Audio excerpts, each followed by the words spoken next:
This is the safest way to hide cash in prison. The man opened the back of a tube of toothpaste and squeezed out the paste inside. Then he rinsed the tube clean with water. Finally, he stuffed the cash into the empty tube. Then he filled the rest with sand. He sealed the tube back up and left it in plain sight. That's the safest place of all. This is the money Mark plans to use after the escape. From day one in prison, he planned how to get out. He came up with an escape plan everyone thought was impossible. Late at night, Mark used a sheet of white paper to take an impression of the keyhole. Then he took out a pencil and traced the exact shape. Next, he rolled the paper and slid it into the keyhole. Then he pushed the pencil in after it and pressed at the bottom. When he pulled out the rolled paper, the two creases showed the depth of the keyway. That told him how long the key had to be. Next, he had to figure out the exact shape of the key. By day, he used every chance to get close to the guards, to study the pattern of their keys. At night, he drew the key cuts on paper. He kept at it for a week, watching copying and refining, comparing and tweaking again and again, until he had a template he trusted. But what could he use to make a key? In prison, options were scarce. During work hours, they were assigned to the prison woodshop and quietly grabbed the strips he needed. He planned to hide them in the bottom of his thermos, but at the end of every shift, guards checked every thermos. When it was Mark's turn, the guard saw he was way too nervous, so he checked his bottle extra hard. He did not just bang it a couple times, he shook it hard as well. Nothing rattled inside. Mark had planned for that. He had stuffed a towel in there. That is how he dodged the risk. With everything in place, he started carving the key. Mark worked with care, even the burrs left by the hacksaw.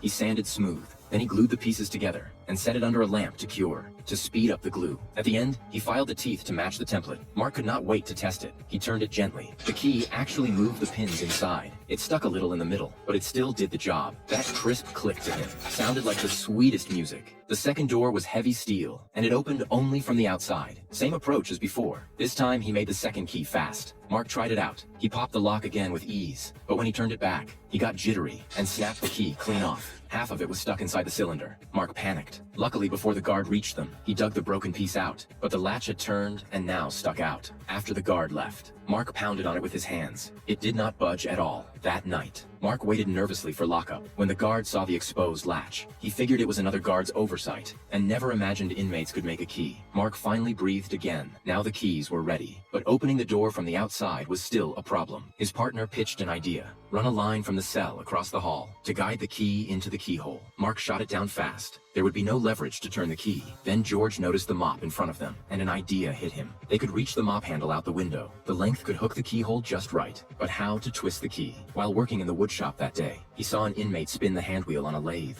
and a bold idea clicked.